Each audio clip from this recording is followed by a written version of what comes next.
हिंद वतन समाचार।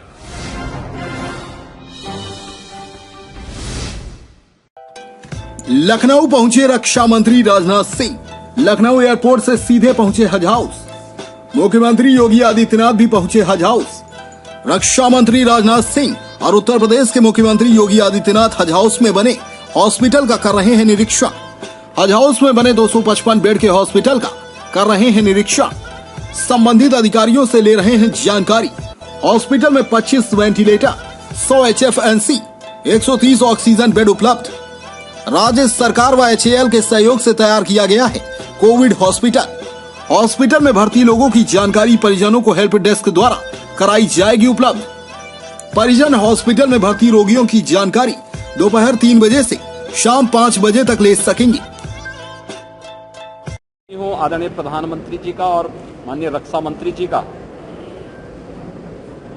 जिनका मार्गदर्शन इस आपदा काल में भी निरंतर राज्य सरकार को और हर प्रदेशवासी को प्राप्त हो रहा है। अभी पिछले दिनों हम लोगों ने 500 बेड का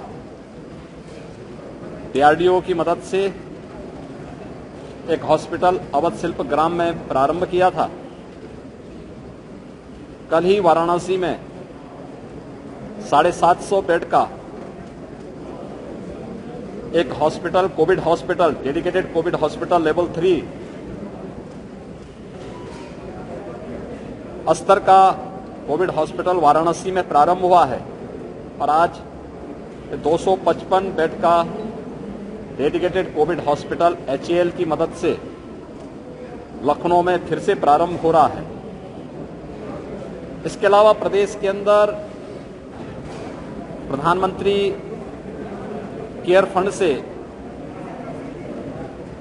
ऑक्सीजन प्लांट हर जनपद में स्थापित हो, ये कार्रवाई फर्स्ट वेव के समय से प्रारंभ हो चुकी थी। युद्ध स्तर पर वे प्लांट लग रहे हैं। सेकेंड वेव आने के बाद इसमें और तीव्रता आई है।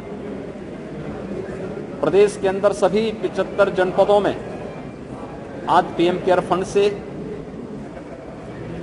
स्टेट के CM केयर फंड से,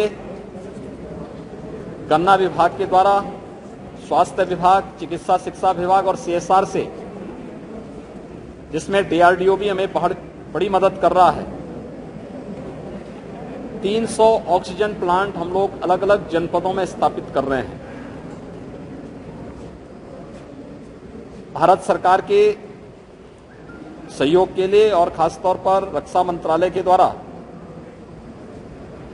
आपदा के संकट में वायुसेना के विमानों के माध्यम से ऑक्सीजन टैंकर को पहुंचाने में मदद करना, रेल मंत्रालय के द्वारा ऑक्सीजन एक्सप्रेस के माध्यम से ऑक्सीजन की आपूर्ति को सुनिश्चित करने की जो व्यवस्था की गई है, मैं इसके लिए हृदय से आभार व्यक्त करता हूं।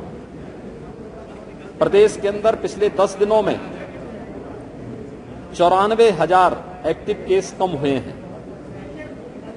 प्रदेश की इस समय जो CFR है, जो मृत्यु दर है, वह 1% तक है और निरंतर इसको और भी नियंत्रित करने का प्रयास किया जा रहा है। हर व्यक्ति का जीवन अमूल्य है, उसके जीवन को भी बचाने और जीविका को भी बचाने का पूरा प्रयास केंद्र और प्रदेश सरकार के द्वारा युद्ध स्तर पर कार्य करते हुए कार्य किया जा रहा है। मैं एक बार फिर से आभारी हूं। आदरणीय प्रधानमंत्री जी के मार्गदर्शन में कोविड नियंत्रण का जो कार्य युद्ध स्तर पर चल रहा है और मैं हृदय से आभार व्यक्त करता हूं माननीय रक्षा मंत्री जी का, राज्य के अंदर कोविड प्रबंधन और DRDO की मदद से जगह जगह कोविड हॉस्पिटल स्थापित करने और यहां पर ये जो प्रारंभ हो रहा है, ये HAL की मदद से प्रारंभ हो रहा है। मैं इसके लिए रक्षा मंत्री जी का, DRDO का, HAL का हृदय से धन्यवाद देता हूं कि इसकी मदद से हम लोग बहुत अच्छे ढंग से प्रदेश के अंदर इस कार्यक्रम को और अच्छे ढंग से आगे बढ़ाने में हमें मदद मिलेगी। मैं एक बार फिर से आप सबके माध्यम से अपील करूंगा कि महामारी को हम हल्केपन से न लें।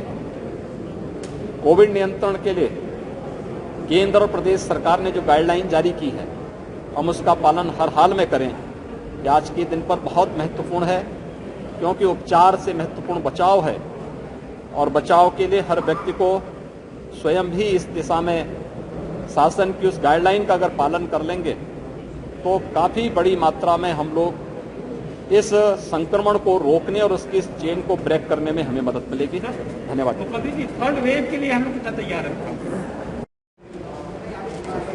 मित्रों, डिफेंस मिनिस्ट्री की हिंदुस्तान एरोनॉटिक्स लिमिटेड और उत्तर प्रदेश सरकार के सहयोग से यह 255 यह बेड्स का यह बनकर यह कोविड हॉस्पिटल यहां पर तैयार हुआ है।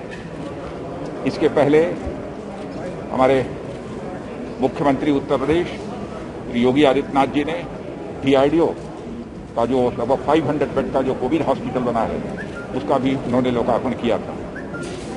यहाँ पर जो लगभग 25 वेंटिलेटर्स और अप्रॉक्सीमेटली 100 के आसपास यहाँ पर HFNC यानी जो क्रिटिकल जो केसेस होंगे इनके ट्रीटमेंट की यहाँ पर बहुत ही अच्छी व्यवस्था की गई है। तो आज इसका निरीक्षण करने के लिए हम लोग आए थे और मैं कहना चाहूँगा कि उत्तर प्रदेश सरकार ने पूरे उत्तर प्रदेश में कोविड से संबंधित मामलों को हैंडल करने में जितनी तत्परता दिखाई है उसकी जितनी भी सराहना की जाए कम है। खामियां किसी से भी हो सकती हैं, जो करेगा उसी से कहीं कोई चूक हो सकती है, लेकिन मैं समझता हूं कि आलोचना और प्रत्यालोचना का समय नहीं है। यदि कहीं पर किसी को कोई कमी दिखाई देती है, यदि वो अपना सुझाव देता है तो मैं समझता हूं प्रदेश सरकार भी स्वागत करेगी और हमारे इस देश के माननीय प्रधानमंत्री श्री नरेंद्र मोदी जी के द्वारा भी इस क्राइसिस को चैलेंज के रूप में स्वीकार किया है और इस चैलेंज को मीट आउट करने के लिए जो भी इफर्ट हो सकता है वो सरकार कर रही है। आप लोगों को इस बात की भी जानकारी होगी कि हमारे प्राइम मिनिस्टर ने, हमारी सेंट्रल गवर्नमेंट ने जिस प्रकार से दुनिया के दूसरे देशों के साथ एक अच्छे डिप्लोमेटिक रिलेशंस बनाने में कामयाबी हासिल हुई है, उसी का परिणाम यह है कि आज विश्व के कई देशों के द्वारा जब भारत में ये कोविड का संकट गहरा हुआ है तो मदद करने के लिए वह तैयार हैं और अपनी मदद भी वह मुहैया करा रहे हैं। तो आज के इस अवसर पर इससे ज्यादा कुछ न कहते हुए कोविड कोरोना जिसे कहते हैं बोलचाल की भाषा में, उसके कारण जो जाने गई हैं उनके परिवार के प्रति भी मैं अपनी संवेदना व्यक्त करता हूं। देश दुनिया की हर छोटी बड़ी खबर देखने के लिए हमारे चैनल हिंद वतन समाचार को सब्सक्राइब करें और बेल आइकन दबाएं, जिससे आपको हर खबर समय से मिलती रहे। अधिक जानकारी के लिए संपर्क करें कॉन्टैक्ट नंबर 8707210999।